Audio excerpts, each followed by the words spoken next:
ಮಂತ್ರ ದೀಕ್ಷೆ ಕೊಡಬೇಕಾದ್ರೆ ಆ ದೀಕ್ಷೆಯನ್ನು ಕೊಡುವ ಗುರು ಒಂದು ಮಂತ್ರವನ್ನು ಕೊಡ್ತಾರೆ. ಆ ಮಂತ್ರ ಏನಕ್ಕೆ ಕೊಡ್ತಾರೆ ಅಂತಂದರೆ, ನಿಮ್ಮ ಮನಸ್ಸನ್ನು ಒಕ್ಕೂಡಿಸೋದಕ್ಕೆ, ಆತ್ಮ ದೇಹ ಮನಸ್ಸು ಮೂರು ಒಕ್ಕೂಡಿಸೋದೇ ಧ್ಯಾನ. ಆತ್ಮ ದೇಹ ಮನಸ್ಸು ಮೂರನ್ನು ಒಕ್ಕೂಡಿಸೋದೇ ಧ್ಯಾನ. ಆ ಒಕ್ಕೂಡಿಸೋ ಆ ಸ್ಟೇಜಿಗೆ ಹೋಗೋದಕ್ಕೆ ಮಂತ್ರ ಪಠನ, ಜಪಮಾಲೆ ಇಟ್ಕೊಂಡು ಮಾಡೋದು ಅಥವಾ ಮನಸ್ಸು ಒಳಗಡೆ ಮನನ ಹೇಳ್ಕೊಳ್ಳೋದು, ಎರಡರಲ್ಲಿ ಯಾವುದು ಮಾಡಿದ್ರೂ ನಿಮ್ಮ ಮನಸ್ಸು ಏಕಾಗ್ರತೆಯನ್ನು ಪಡೆಯುತ್ತೆ. ಏಕಾಗ್ರತೆ ಎಲ್ಲಿ ಪಡೆಯುತ್ತೆ? ಫಸ್ಟ್ ಈ ಮಂತ್ರ ಮಾಲೆ ಜಪಮಾಲೆಯಿಂದ ಹೇಗೆ ಹೇಳೋದು ಅಂತ ಹೇಳ್ತೀನಿ. ಈ ಮೇಲ್ಗಡೆ ಪೋರ್ಷನಿಗೆ ಮೇರು ಅಂತ ಹೆಸರು. ಈ ಮಣಿಗೆ ಈ ಕುಚ್ಚ ಇದೆ ನೋಡಿ, ಅದರ ಕೆಳಗಡೆ ಇದೆ ನೋಡಿ ಮಣಿ, ಅದು ಮೇರು ಬೆಟ್ಟ. ಈ ಬೆಟ್ಟ ಹತ್ತಬೇಕು. ಹೇಗತ್ತೋದು? ಈ ಮಧ್ಯ ಬೆಟ್ಟಲ್ಲಿ ಇಟ್ಕೋಬೇಕು ಇದನ್ನ. ಈ ತೋರು ಬೆಟ್ಟು ಯಾವ ಕಾರಣದಿಂದಲೂ ಮುಟ್ಟಬಾರದು. ತೋರು ಬೆಟ್ಟು ಮಣಿಯನ್ನು ಯಾವ ಕಾರಣದಿಂದಲೂ ಮುಟ್ಟಬಾರದು. ಹೆಬ್ಬೆಟ್ಟು ಮಧ್ಯ ಬೆಟ್ಟು ಎರಡರಲ್ಲೇ ವ್ಯವಹಾರ ನಡೆಯೋದು. ಆ ನಮೋ ನಾರಾಯಣಾಯ ನಮಃ, ನಾರಾಯಣಾಯ ನಮಃ, ನಾರಾಯಣಾಯ ನಮಃ ಹೇಳ್ತಾ ಇರ್ತೀರಾ.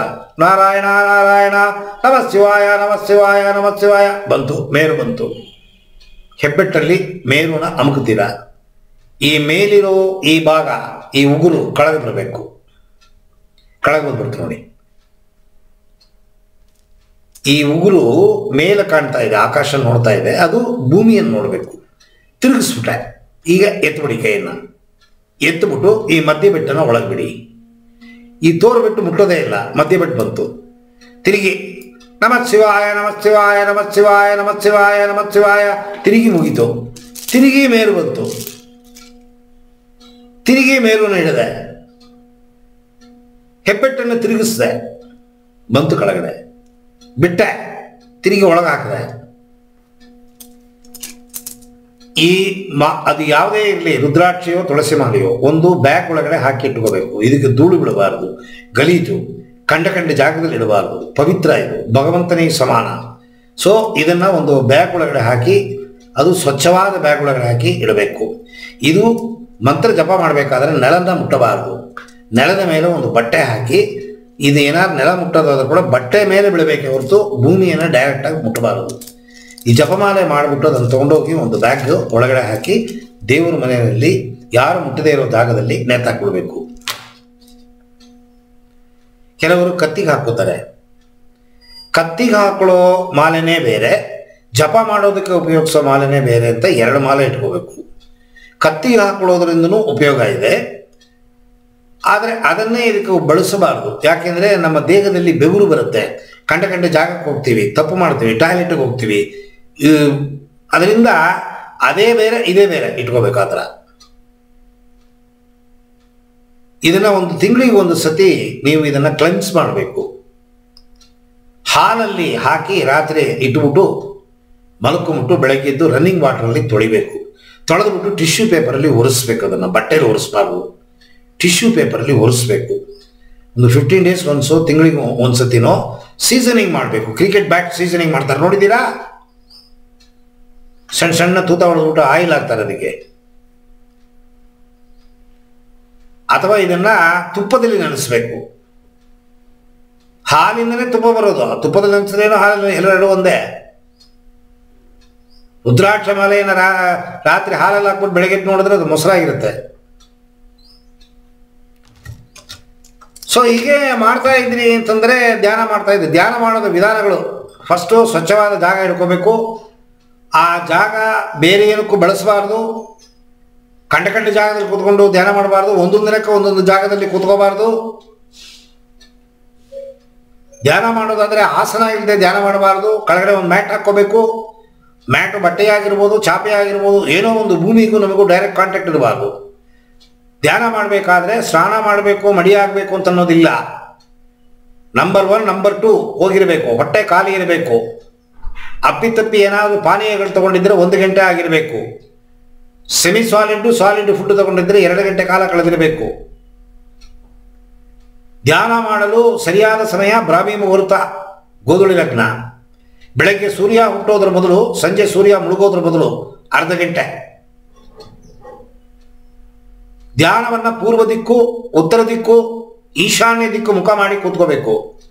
ಧ್ಯಾನ ಮಾಡೋದಕ್ಕೆ ಪದ್ಮಾಸನ, ಅರ್ಧ ಪದ್ಮಾಸನ, ಸಿದ್ಧಾಸನ, ಸುಖಾಸನ, ಅಥವಾ ಏನು ಮಾಡೋಕ್ಕಾಗಲಿಲ್ಲ, ಬೆನ್ನು ನೋವು, ಕಾಲು ನೋವು, ಚೇರಾಸನ. ಚೇರಲ್ಲಿ ಕೂತ್ಕೊಂಡು ಧ್ಯಾನ ಮಾಡೋದಾದ್ರೆ ಎಡಗಾಲಿನ ಪಾದದ ಮೇಲೆ ಬಲಗಾಲಿನ ಪಾದವನ್ನ ಹಾಕಿರಬೇಕು. ಕೈಗಳನ್ನು ಪೋಣಿಸ್ಕೋಬೇಕು, ತೊಡೆ ಕೆಳಗಡೆ ಇಟ್ಕೋಬೇಕು. ಅಥವಾ ಚಿನ್ಮುದ್ರ, ಚಿನ್ಮಯ ಮುದ್ರ, ಚಿನ್ಮುದ್ರ ಅಥವಾ ಚಿನ್ಮಯ ಮುದ್ರ ಹಾಕಿ ತೊಡೆ ಮೇಲೆ ಹೀಗೆ ಇಟ್ಕೋಬೇಕು, ಹಿಂಗಿಡಬಾರದು. ಅಥವಾ ಕೈಯನ್ನ ಈ ತರ ಇಟ್ಕೊಂಡ್ರು ಆಯ್ತು. ಏನಿಲ್ಲ, ಕೈಯನ್ನು ಹಿಂಗೆ ಇಟ್ಕೊಂಡ್ರೆ ಆಯ್ತು. ಇದು ಚಿನ್ಮುದ್ರ, ಯೋಗ ಮುದ್ರ ಅಂತ ಹೆಸರು ಇದಕ್ಕೆ. ಇದೆಲ್ಲ ಹಾಕೊಳ್ಳೋಕೆ ತೊಂದರೆ ಬರುತ್ತೆ ಅಂತಂದ್ರೆ ಹೀಗೆ ಇಟ್ಕೋಬಹುದು, ತೊಂದರೆ ಇಲ್ಲ. ಇದು ಹೀಗಿರಬಾರ್ದು, ಹೀಗಿರ್ಬೇಕು, ಆಕಾಶ ನೋಡಿ. ಕೈಯನ್ನು ಪೋಣಿಸ್ಕೊಳ್ಳೋದು ಉತ್ತಮ.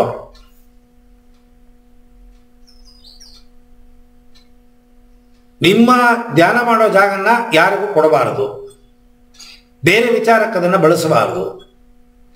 ಬ್ಯಾಂಗ್ಳೂರಲ್ಲಿ ಕಕ್ಕಸ್ ಮಾಡೋ ಜಾಗ, ಸ್ನಾನ ಮಾಡೋ ಜಾಗ ಮಾತ್ರ ಬೇರೆ, ಉಳಿದಿದೆಲ್ಲ ಒಂದೇ. ಏನ್ ಮಾಡ್ತೀರ ಬಾಬಾ, ಕಷ್ಟ, ಜಾಗದ ಕಷ್ಟ, ದುಡ್ಡಿನ ಅಭಾವ. ಸುಮ್ಮನೆ ದುಡ್ಡು ಬೇಕು ಅಂದ್ರೆ ದುಡ್ಡು ಜಾಸ್ತಿ ಕೊಡ್ಬೇಕು. ಎಲ್ಲೂ ಹೋಗೋಣ, ಬರೋ ಸಂಬಳಕ್ಕೆ ಯಾವುದೋ ಕಾಲು ನೀಡ್ಸೋಕೆ ಜಾಗ ಇರಲ್ಲ, ಮಲಗೋಕೆ ಜಾಗ ಇರಲ್ಲ. ಈಗ ಬದುಕ್ತಾರೆ ಪಾಪ. ಆ ಥರ ಇದ್ರೆ ಏನು ಮಾಡೋಕ್ಕೆ ಸಾಧ್ಯ? ಇರೋ ಜಾಗದಲ್ಲಿ ಅಡ್ಜಸ್ಟ್ ಮಾಡ್ಕೋಬೇಕು. ಇಲ್ಲವಾ ಹೊಟ್ಟೋಬೇಕಲ್ಲ ಹೊರಗಡೆ, ಅಥವಾ ಮಾಡಿ ಮೇಲೆ ಹತ್ತಿ ಕೂತ್ಕೋಬೇಕು. ಬೈಲಲ್ಲಿ ಮಾಡಬಾರ್ದು ಧ್ಯಾನವನ್ನ. 4 ಗೋಡೆ ಒಳಗಡೆ ಪ್ರಾಣಾಯಾಮವನ್ನ ಬೈಲಲ್ಲಿ ಮಾಡ್ಬೋದು. ಪ್ರಾಣಾಯಾಮವನ್ನ ಬೈಲಲ್ಲಿ ಮಾಡಬಾರ್ದು. ಸಾರಿ, ಪ್ರಾಣಾಯಾಮವನ್ನ ಬೈಲಲ್ಲಿ ಮಾಡ್ಬೋದು, ಧ್ಯಾನವನ್ನ ಬೈಲಲ್ಲಿ ಮಾಡಬಾರ್ದು. ಧ್ಯಾನ ಮಾಡಿದ ಮೇಲೆ ಅರ್ಧ ಗಂಟೆ ನೀರು ಕುಡಿಬಾರ್ದು, ಸ್ನಾನ ಮಾಡಬಾರ್ದು, ಕೈಕಾಲು ತೊಳಿಬಾರ್ದು, ಏನು ತಗೋಬಾರ್ದು, ½ ಅವರ್. ಸೊ ಇದೆಲ್ಲ ಬೇಸಿಕ್ ಕಂಡೀಷನ್ಸು. ನೀವು ಮಾತ್ರ ಹೇಳ್ತಾ ಇದ್ರೆ ಏನಾಗುತ್ತೆ, ಕಣ್ಣನ್ನು ಮುಚ್ಕೊಂಡು ಮಾಡಬೇಕು. ಮಂತ್ರವನ್ನು ಕಣ್ಣು ಮುಚ್ಕೊಂಡು ಜಪ ಮಾಡಬೇಕು. ಮಾಡ್ತಾ ಇದ್ದಾಗ ಅದು ಒಂದು ಟೈಮಲ್ಲಿ ಮಂತ್ರ ಹೇಳಕ್ಕಾಗದೆ ನಿಂತೋಗುತ್ತೆ. ಮಂತ್ರ ಉಚ್ಚಾರಣೆ ಮಾಡೋಕ್ಕಾಗಲ್ಲ, ಹೇಳ್ತಾ ಇರ್ತೀರಾ, ಮಂತ್ರ ನಿಂತೋಗುತ್ತೆ. ಭಯ ಆಗುತ್ತೆ. ಈ ಬಾಯಿ ಇದೆ, ಜ್ಞಾನ ಇದೆ, ಎಲ್ಲ ಇದೆ, ಮಂತ್ರ ಬರಲ್ಲ. ಆದರೆ ನಿಮ್ಮ ಜ್ಞಾನ ಇಲ್ಲಿ ಹೊಟ್ಟೋಗುತ್ತೆ, 2 ಹುಬ್ಬಿನ ಮಧ್ಯ ಇಲ್ಲಿ ಹೊಟ್ಟೋಗುತ್ತೆ. ಯಾವಾಗ ಇಲ್ಲಿ ಹೊಟ್ಟೋಗುತ್ತೆ, ನಿಮ್ಮ ಮನಸ್ಸನ್ನು ಇಲ್ಲಿ ಆಯ್ಕೆ ಮಾಡಿ, ಅಲ್ಲೇ ಆಯ್ಕೆ ಮಾಡಿ. ತ್ರಿಕೂಟಿ ಅಂತ ಹೆಸರು ಅದಕ್ಕೆ, ತ್ರಿಕೂಟಿ ಧ್ಯಾನ ಅಂತ ಕರಿತೀವಿ. ಈ ಜಾಗಕ್ಕೆ ತ್ರಿಕೂಟಿ ಅಂತ ಹೆಸರು, ಷಣ್ಮುಖಿ ಮುದ್ರಾ ಅಂತ ಹೆಸರು ಈ ಜಾಗಕ್ಕೆ. ಅದು 3ನೇ ಕಣ್ಣು ಬಂದಾಗ ಅದು ಬೇರೆ ಥರ ಇದೆ.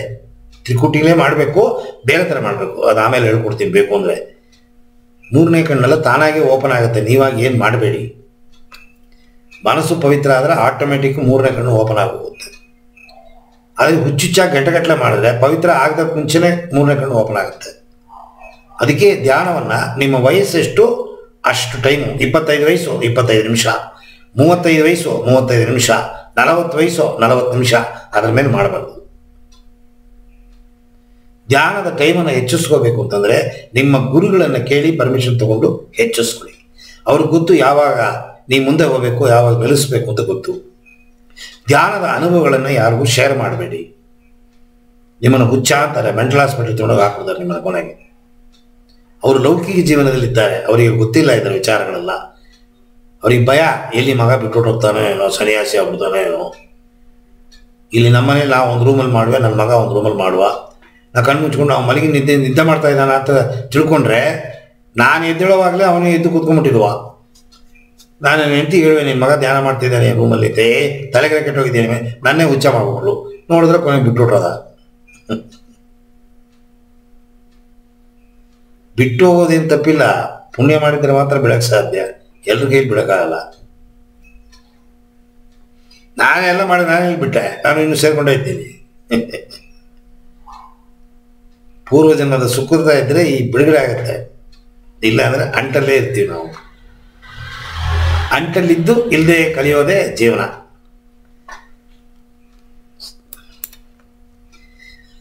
ಧ್ಯಾನದ ಅನುಭವಗಳು ಏನು ಅಂತ ನಾನೇನು ಹೇಳೋದಿಲ್ಲ, ಇದೆಲ್ಲ ಅನುಭವಿಸ್ಬೇಕು ನೀವು.